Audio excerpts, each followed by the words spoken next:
वही ब्रह्म है। और सती को बहुत ज्यादा भ्रम हो जाता है और शिव जी से हट करने लगती है। और हट करने लगते हैं क्या कि नहीं, हम उनकी परीक्षा लेंगे, हम उनकी परीक्षा लेंगे, हम देखते हैं कि वो भगवान कैसा है। जब तक हम परीक्षा नहीं लेंगे, जब तक हम जांचेंगे नहीं, तब तक हम उसको ब्रह्म हम नहीं मान सकते। देखिए, विशेष रूप से रामचरितमानस में 3 देवियां हैं। एक है सती, और दूसरी है शूर्पणखा, और तीसरी है सबरी। ये तीनों का राशि एक ही है, सती, शूर्पणखा और सबरी। सती जी ने भगवान को पाना चाहा। कैसे पाना चाहा? जांचेगा फिर मानेगा ना कि हाँ ये भगवान है, तो पाना चाहा कि जांचेंगे तब हम मान लेंगे। तो सती जी ने परीक्षा के द्वारा भगवान को मतलब मानेगा कि परीक्षा में उत्तीर्ण हो गया तब हम मान लेंगे। तो सती परीक्षा के द्वारा और शूर्पणखा समीक्षा के द्वारा, वो चुनाव के द्वारा कि हम चुनाव करेंगे कि राम हमारा पति होगा कि लक्ष्मण मेरा पति है, वो चुनाव कर रहे, कभी वहां जा रहे कभी यहां जा रहे। और सबरी प्रतीक्षा के द्वारा। तीनों देवी ने परमात्मा को अपनाना चाहा, लेकिन उन लोगों को पाने का जो मार्ग था वो अलग अलग था। सती प्रतीक्षा के द्वारा, सती परीक्षा के द्वारा, और शूर्पणखा समीक्षा के द्वारा, और सबरी ने प्रतीक्षा के द्वारा। तो भगवान का जो जहां तक पाने का विषय है वह परीक्षा के द्वारा नहीं है, न समीक्षा के द्वारा है। भगवान को यदि पाया जा सकता है तो परीक्षा के द्वारा, प्रतीक्षा के द्वारा। वो प्रतीक्षा में हम रहेंगे, हम प्रभु आएंगे, प्रभु आएंगे, प्रभु का दर्शन होगा, हम भक्ति करेंगे, निष्काम भाव से हम भगवान को पुकारेंगे, उसका भक्ति करेंगे, तो एक न एक दिन वह परमात्मा अवश्य हमको दर्शन देगा और हमको निहाल कर देगा। तो यहाँ पर सती परीक्षा के द्वारा भगवान को पाना चाह रही है और परीक्षा लेने के लिए चली जाती है। शिव जी कहते हैं, हाँ, एक चौपाई गोस्वामी तुलसीदास जी कहते हैं, जो तुम्हारे मन अति संदेह, जो तुम्हारे मन अति संदेह, जो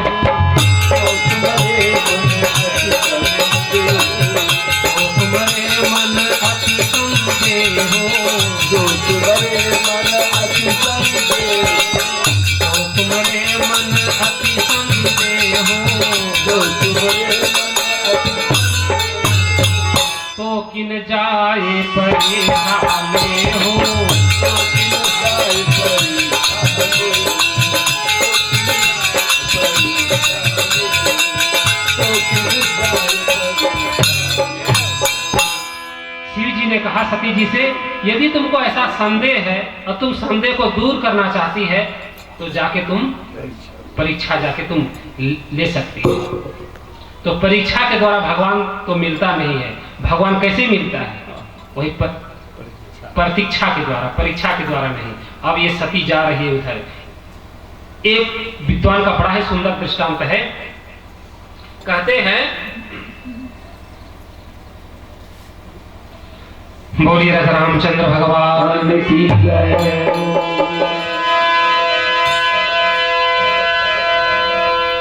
पवन पुत्र हनुमान की जय।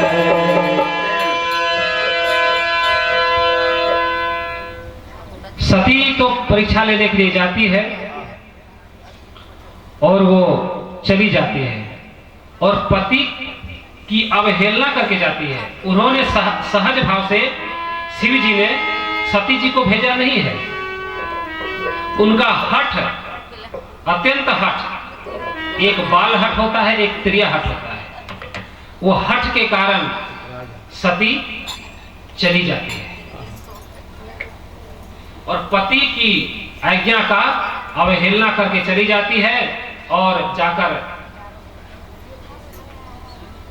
एक पत्थर में जाकर, चट्टान में जाकर बैठ जाती है और शिव जी एक बरगद के पेड़ के नीचे बैठ जाते हैं। देखिए यहां पर कहते हैं कि पति की अवहेलना स्त्री को बड़ा ही महंगा पड़ता है। जब वह चली जाती है सती, उधर से राम और लक्ष्मण रोते हुए आ रहे हैं, तो सती ने सीता का रूप धारण कर लिया। सती ने सीता का रूप धारण कर लिया क्योंकि वो सीता को ही खोज रहे थे जंगल में। सती जी ने सोचा कि मैं सीता का रूप धारण कर लूंगी और राम और लक्ष्मण उधर से आएंगे तो हमको देखकर वो तो हमको पहचान लेंगे कि वो सीता तो मिल गई, वो तो गदगद हो जाएंगे, फिर हमारा आलिंगन करेंगे। इस तरह भाव से उन्होंने सीता का रूप धारण कर लिया। फिर हम पहचान जाएंगे कि ये राम है नहीं, फिर इनकी भी हम हंसी उड़ाएंगे और शिव जी का जाके हंसी उड़ाएंगे कि यही आपका राम है, यही आपका भगवान है। यह विचार कर सती जी ने सीता का रूप धारण कर लिया। और आगे क्या होता है, राम और लक्ष्मण आते हैं तो आगे आगे राम चलते हैं, पीछे पीछे लक्ष्मण। लेकिन देखिए यहां होता क्या है, लक्ष्मण जी की दृष्टि पहले पड़ जाती है बनावटी सीता के ऊपर। लक्ष्मण जी की दृष्टि बनावटी सीता के ऊपर पड़ जाती है और उन्होंने क्या देखा, उन्होंने देखा अजन्मा, जिसका जन्म ही नहीं हुआ है, वह भगवती को देखा। क्योंकि उसकी जो दृष्टि थी वैराग्य का दृष्टि है और वैराग्य का दृष्टि सबसे ऊंचा होता है। और राम जी ने, राम तो स्वयं ब्रह्म है, उन्होंने कहा, क्या कहा, हे माता तुम जंगल में क्यों अकेले फिर रही हो? वृषकेतु कहां है? जंगल में तुम अकेले क्यों फिर रही हो, क्यों घूम विचरण कर रही हो ये घनघोर जंगल में? और वृषकेतु कहां है, शिव जी कहां है? वृषकेतु का उन्होंने शब्द का प्रयोग किया, अर्थात वृष का मतलब होता है बैल अर्थात धर्म, और केतु अर्थात पताका, वो धर्म की पताका पर आरूढ़ रहते हैं शिव जी। उसकी आप धर्मपत्नी, आप जंगल में कैसे फिर रही अकेली? हमारी पत्नी जो मैंने जो छोड़ा अपनी इच्छा से जंगल में, उसका तो हरण हो गया और तुम अपनी पति की अवहेलना करके आई हो, तुम्हारा तो मरण ही होगा, कोई उपाय नहीं है। देखिए इस नारी जो होती है अपनी मर्यादा की रस्सी में वो बंधी रहती है, तब तो वह बहुत ही सुंदर नारी कहलाती है। वह अपने कुल को उज्जवल करती है, अपने पिता के कुल को भी उज्जवल करती है और अपने ससुराल कुल को भी उज्जवल करती है। वह मर्यादा की रस्सी में बंधी होती है। किसी विद्वान ने कहा कि नारी जो होती है एक झाड़ू के समान होती है, क्योंकि वह झाड़ू जब रस्सी में बंधी हुई होती है तो वह भी बंधी हुई रस्सी झाड़ू सुंदर लगती है देखने में, और उस झाड़ू से वो अपने संपूर्ण घर को भी साफ करती है, सुंदर करती है। और वही रस्सी जब टूट जाती है तो वह भी स्वयं झाड़ू कूड़ा बन जाती है और पूरे घर में कूड़ा ही कूड़ा कर देती है। ठीक उसी प्रकार नारी जो होती है वह मर्यादा की रस्सी में जब तक बंधी रहती है वह सुंदर स्त्री कहलाती है, और जब वह मर्यादा के रस्सी के विरुद्ध जाती है, जब वह बाहर चली जाती है, पति के विरुद्ध जब वह चलती है, अपने पति से विमुख जब चलती है, अपने पति की बात का वह कदर नहीं करती है, तो वह नारी का या तो हरण होता है या तो मरण होता है। ये गोस्वामी तुलसीदास जी कहते हैं। आगे क्या होता है, सती जी को बहुत लज्जा होती है वहां पर। जब राम जी ने मां कह के संबोधन किया, क्योंकि राम जी के इष्ट है शिव जी और शिव जी के इष्ट हैं राम जी। राम जी इष्ट के धर्मपत्नी को माता का कल संबोधित किया, तब ये सती बहुत लज्जित होती है और वह पुनः शिव जी के पास आती है। और शिव जी के पास आती है तो शिव जी ने कहा कि तुमने परीक्षा लिया क्या, कैसे लिया?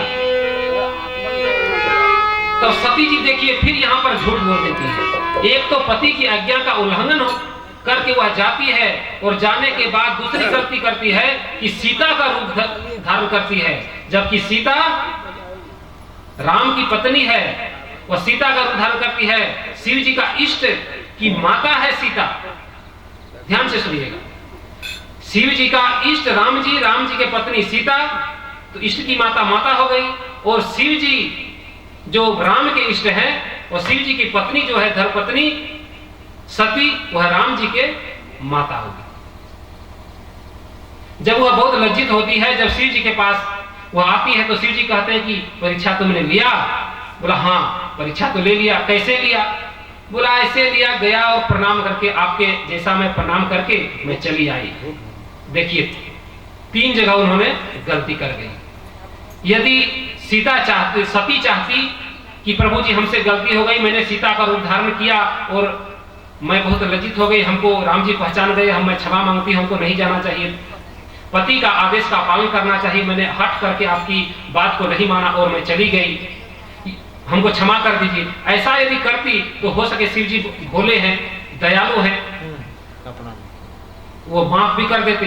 लेकिन सती ने यहाँ भी झूठ पर झूठ बोलती चली गई कि आप जैसे प्रणाम किए थे जय सचिदानंद पर धामा, उसी तरह मैं राम जी को प्रणाम करके चली आई। शिव जी ने मन में विचार किया और उन्होंने ध्यान करके देखा। क्या देखा? ध्यान करके देखा कि सती जी ने सीता का रूप धारण किया है। सीता का रूप धारण किया है। तब शिव जी के मन में बहुत क्षोभ उत्पन्न होता है, बहुत दुख उनको होता है कि अरे ये क्या हो गया, इष्ट की माता का रूप इन्होंने धारण किया, अब मैं इसके साथ संसार के जो कर्म होते हैं मैं इसको अपना पत्नी कैसे मानूंगा? ये तो बहुत बड़ा घोर अनर्थ हो जाएगा। उन्होंने मन से सती का परित्याग कर दिया, सती का परित्याग कर दिया और शिव जी 87,000 वर्ष के लिए कठिन ध्यान में चले गए, ध्यान करने चले गए। और जो ये परीक्षा का विषय मैंने कहा, ये परीक्षा का विषय नहीं है, ये प्रतीक्षा का विषय है। परमात्मा प्रतीक्षा से ही पाया जा सकता है और मिलता है। एक भक्त, हाँ, एक वो आरती हम लोग नहीं गाते हैं, ओम जय जगदीश हरे, उसमें एक लाइन आती है, सुख संपत्ति घर आवे, कष्ट मिटे तन का, स्वामी कष्ट मिटे तन का। कितना सुंदर लिखा है, सुख संपत्ति घर आवे, कष्ट मिटे तन का। भक्त कहता है कि हे प्रभु, सुख आ जाए, संपत्ति आ जाए और शरीर का कष्ट मिट जाए। तो भगवान कहते हैं कि ये तो बात ठीक है, सुख तुमको दे देंगे, संपत्ति दे देंगे और शरीर का कष्ट भी मिटा देंगे, और मैं आऊंगा कि नहीं? तो भक्त कहता है कि प्रभु जी, यदि सुख आ जाए, संपत्ति आ जाए, शरीर से कष्ट मिट जाए, तो आपकी कोई जरूरत नहीं, आप मंदिर में ही डटे रहो। सही बात, आप मंदिर में ही रहो, आपके आने की कोई जरूरत नहीं है, क्योंकि तुमको सुख प्राप्त है, संपत्ति आ गया, दुख भी खत्म होगा, तो आपकी क्या जरूरत है? आप मंदिर में ही रहो। कभी जाऊंगा तो कभी अगरबत्ती जला देंगे, आप मंदिर में, घर में आओगे तो बड़ी मुश्किल होगी। तो ऐसा नहीं, कहते हैं जो ध्यावे फल पावे, दुख बिन से मन का, स्वामी दुख बिन से सुख संपत्ति घर आ सुख संपत्ति घर आए बसली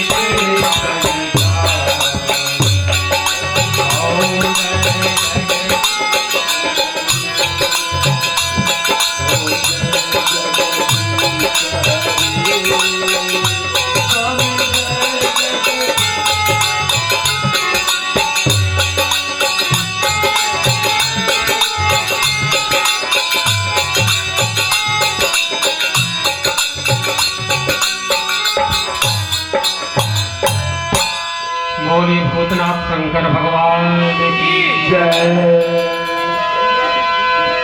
शिव जी 87,000 वर्ष के लिए ध्यानस्थ हो गए। देखिए शिव जी का जो चरित्र है बड़ा ही सुंदर है। इसको भोले कहते हैं। भोले क्यों कहते हैं आप? क्योंकि ये बहुत नहीं कहते कि ये बड़ा भोला है, बड़ा ही सरल स्वभाव का है, बड़ा भोला भाला है, नहीं कहते, इसलिए इनका नाम भोले पड़े हैं। क्योंकि शिव जी जो है आशु शीघ्रम तुष्यति इति आशुतोष। शिव जी का नाम आशुतोष भी है। आशु शीघ्रम तुष्यति, ये शिव जी है बड़ी जल्दी प्रसन्न होने वाले देवता है।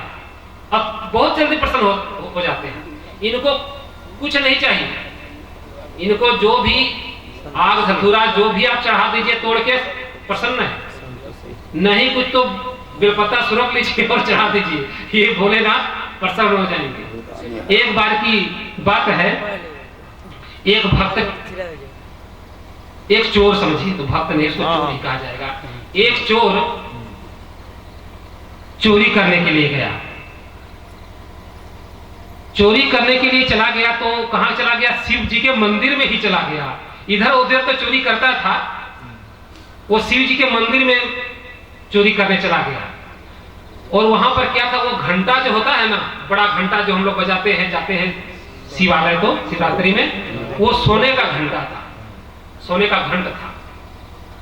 तो शिव जी ने, उसने चोर ने सोचा कि छोटे मोटे तो कुंडल उंडल चुराए भगवान शिव जी का, यदि ये घंटा यदि आ जाए तो मालो माल हो जाएंगे।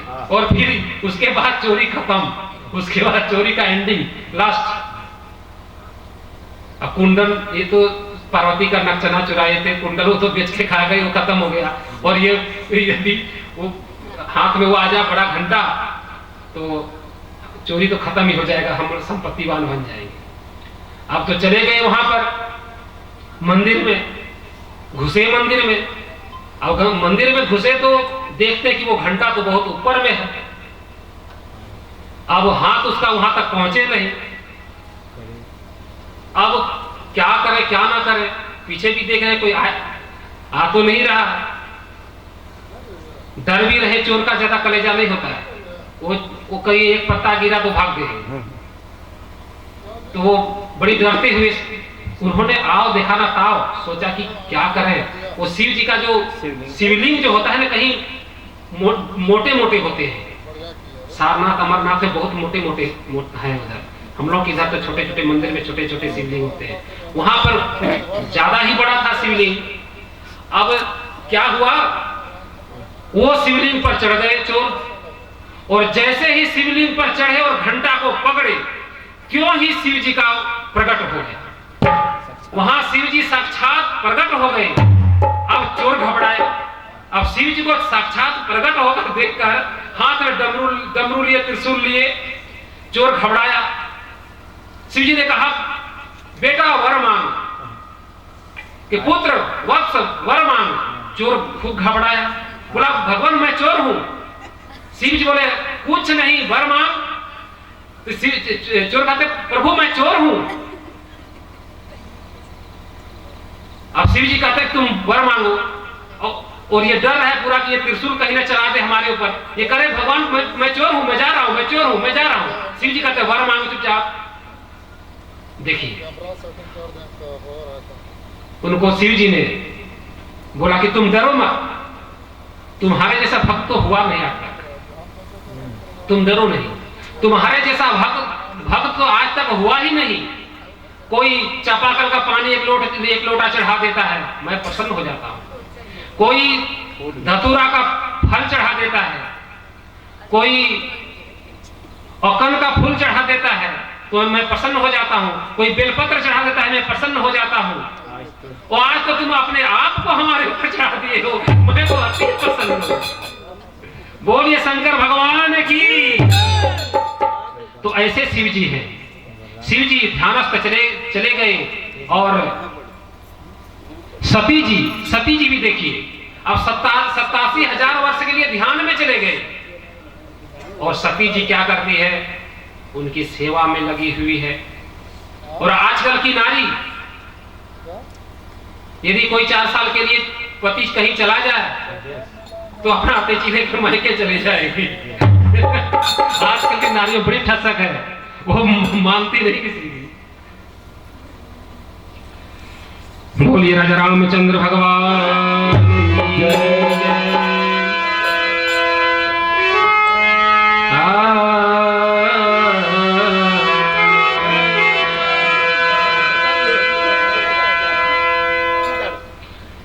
आइए हम लोग एक भजन सुनते हैं। एक सुंदर ही भजन है, नया ही मैंने इसको लिखा है, ये नारी पर ही आधारित है। बोलिए भूतनाथ शंकर भगवान।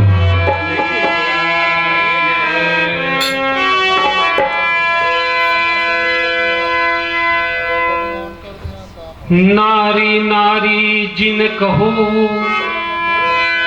नारी नारी जिन कहो, नारी है नर की खान। नारी में से नर भयो ध्रुव प्रहलाद। नारी की संसार में बहुत बड़ी महत्ता है। जिन भी महापुरुष को यदि उन्होंने उत्पन्न किया तो वह उत्पन्न करने वाली नारी ही होती है। भगवान को उत्पन्न किसने किया, जन्म किसने दिया, एक नारी ही की। कहते हैं नारी नारी जिन कहो, नारी है नर की खान। तो संपूर्ण संसार में जितने भी नर है वो नारी से ही जन्म लिए। और नारी में से नर भयो, ऐसा नर ध्रुव प्रहलाद समान इतने महान पुरुष हुए। कहते देखिए एक भजन है, नारी में 1000 गुण है, नारी में 1000 गुण है, लेकिन कच्ची कान की, लेकिन उसकी कान बड़ी कच्ची है।